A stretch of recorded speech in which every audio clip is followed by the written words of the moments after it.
맨 우측에 이제 나구, 최종배, 그 다음에 박정호, 이성수, 친하게 지냈던 사람들, 이런 사람들은 이제 이름이 기억이 나지 지금도. 그 사람들이 이제 살았으면 지금 내 나이나 이제 비슷하게 이제 늙었겠지. 그런데 어렸으니까 죽어가지고 지금 조국이 이렇게 잘 번영된 거, 풍요로운 세상을 못 보고 죽은 게 이제 안타깝지. 이렇게 지킨 거니까 우리는 끝까지 이 사람들의 죽음을 헛되지 않게끔 잊지 말고 노력하는 게 좋겠다.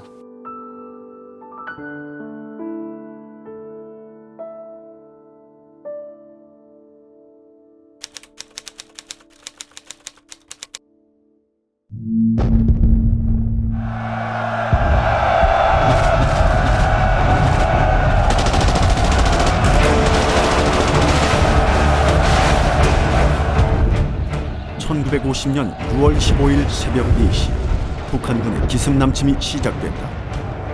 소련 채팅틀 앞세운 막강한 군사력. 수도 서울은 사흘 만에 함락당했고 전선 곳곳이 무너져갔다.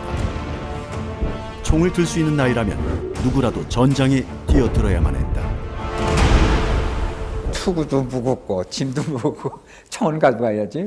그 나이가 조그만 걸 메울 수도 없으니까 그 선임하사님이 자기가 이 국을 메고 이제 가서 이제 전투를 했어. 아유, 여름에는 그냥 뭐 인민군이 죽었던지 아군이 흘렸던지 그냥 그 핏물이야. 그 능선에 핏물 내려오는 그 물을 받아가고 대장도 주고 뭐 주고 연락병이니까 쫄병이고 심부름을 잘해야지. 어떻게 총알이 많이 날라오느니 같이 그냥 이렇게 하다가 나면 내가 도망을 갔었어. 총알 나가는 소리가 들려. 쉥쉥쉥쉥 들린다고. 잘못하면 죽는 거지 뭐야. 그래서 딸내미한테 하세냐 이렇게 엎드고 있고. 처음에는 겁이 나갖고 참 눈 뜨고 자는 거나 똑같아. 야, 이건 이제 여기서 죽는구나 이제 그런 생각이 들어서. 그러니까 뭐라고 이제 그 중대장이 우리가 여기 이제 군대에 나오는 거는 조국을 지키기 위해서 나왔으니까 내가 사느냐 저걸 죽이느냐 저걸 갖다 죽여야만 내가 산다. 그 시기 포천 지역에서는 육사생도 600여 명이 북한군에 맞서 치열한 전투를 벌였다. 포병 지원도 없이 오직 소총만으로 싸웠던 육사생도 중 100여 명은 장교 임관을 불과 20여일 앞두고 전사했다. 많은 사람들이 피난 가느라고 참 남부 여대하고 비가 오는 데를 참 남쪽으로 전부 피난 가는 길을 거꾸로 우리는 전진해서 가서 포천 뒤에 내촌면에 그 고지에서 전쟁을 했습니다. 그 피난 가는 사람들 보기에 정말 군인으로서 면목이 없었어요. 그래서 속으로는 이제 바로 회복하면은 여러분들 제대로 돌아갈 것입니다 하고 했습니다만 오히려 철수할 때는 그 사람보다 더 빨리 뒤로 빠진 것이 지금도 참 부끄럽고 한스러운 일이었습니다. 1950년 8월 거센 저항에도 불구하고 상황은 최악으로 치달았다. 결국 우리 국군과 국제연합군은 낙동강 이남까지 밀리게 된다. 더 이상 물러설 곳도 없던 상황.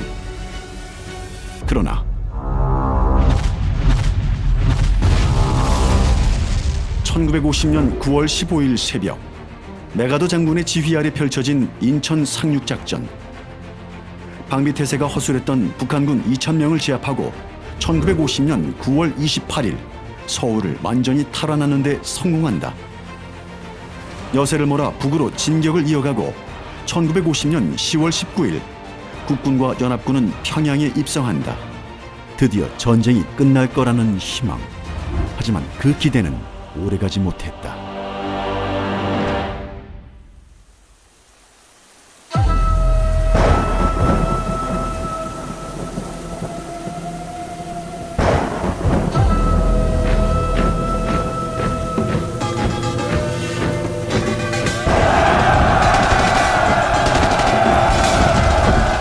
(1950년 10월 25일) 중공군의 개입으로 전쟁은 또 다른 국면을 맞이한다.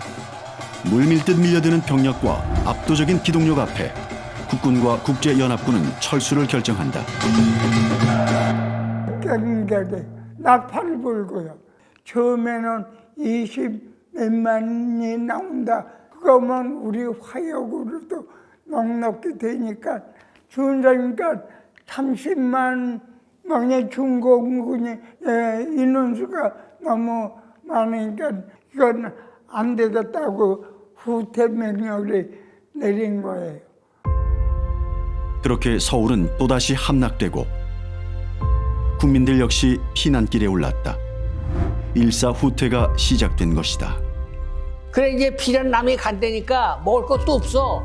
그래서 쌀도 못 가져가고 보리쌀을 요만큼 싸가지고서는 엄마 아버지하고 둘 간 거야. 포가 떨어지더라고. 그러니까 뭐 피난 나가던 사람이 소도 끌고 가다 내밀고 쌀도 그냥 지고 가다가 내밀고 그냥 빵 떨어지니까 그냥 전부 내밀고 내뛰는 거야. 끝없이 이어진 피난 행렬. 포천에 남아있던 주민들도 고향을 떠나 남쪽으로 향했다. 그러나 자발적으로 유격대를 조직해 포천을 사수하려는 젊은 청년들도 있었다. 독수리 유격대였다. 일 빨기한테 짓밟기지 말고 끝내 얘들아 우리가 이겨나가야 된다.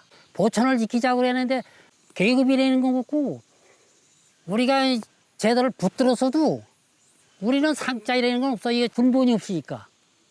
공비 토론하면서 우리 나라를 위해서 싸우자 하는 거지. 뭐 죽고 사는 거는 그때 가리질 않았어. 고향 땅을 지키겠다는 일념. 가족들의 생사도 알지 못한 채 외롭고 치열한 싸움을 이어갔다.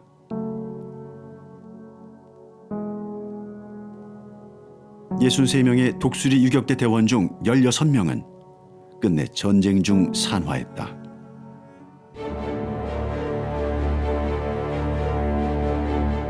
한편 전열을 가다듬은 국군과 국제연합군은 반격을 거듭했다. 특히 38선을 중심으로 물러설 수 없는 공방전이 계속됐고 그 사이 포천 지역은 3번씩이나 적의 손에 넘어갔지만 1951년 3월 마침내 완전히 탈환하고야 만다. 이 시기 유엔군이 38선을 돌파하자 북한군과 중공군은 더 이상 무력을 통한 적화 통일이 불가능하다고 판단했다. 결국 1951년 6월 23일 소련 측이 제3자의 입장으로 정전을 제의했다. 그렇게 시작된 정전 협상. 전쟁이 곧 끝날 거란 기대감이 퍼져나갔다.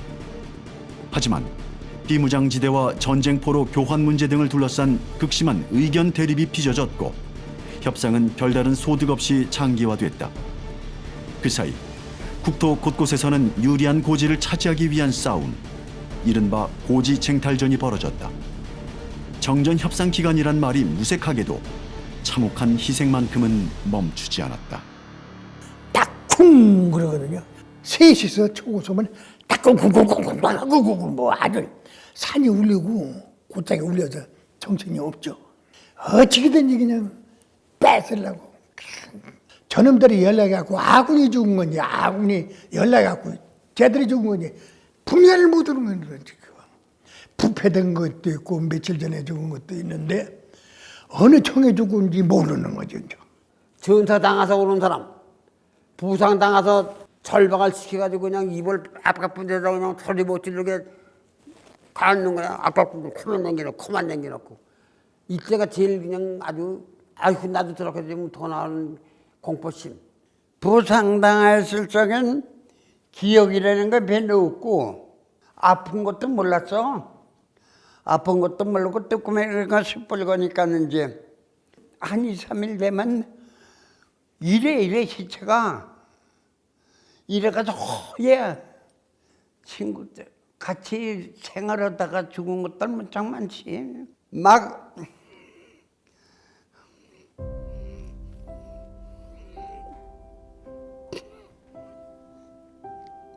우리 친구 같이 훈련받고 이런 거 많이 봤죠. 수많은 젊은이들이 꿈꾸던 내일을 살아보지 못한 채 죽어갔다.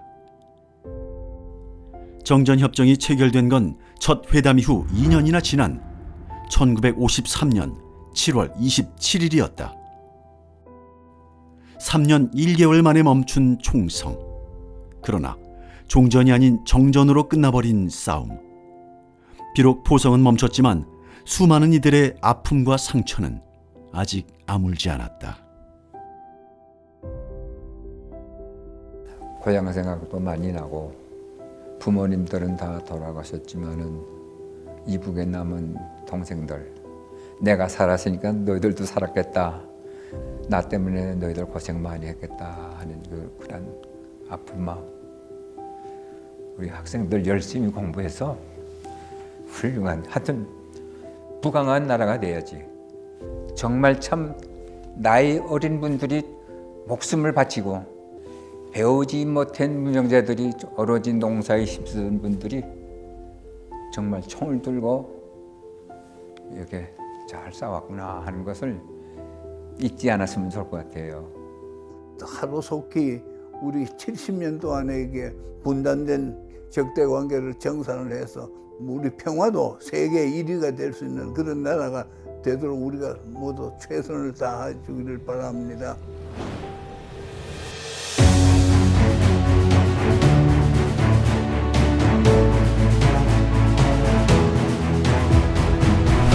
피 흘리며 쓰러져간 호국 영령들.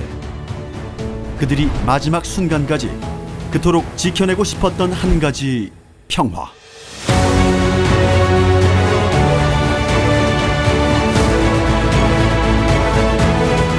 기억하자. 지금 이 땅에 뿌리내린 평화는 누군가의 고귀한 희생으로 빚어진 것임을 잊지 말자. 오늘 우리가 누리는 평화는 70년 전 그들이 사선에서 꿈꾸던 내일이요.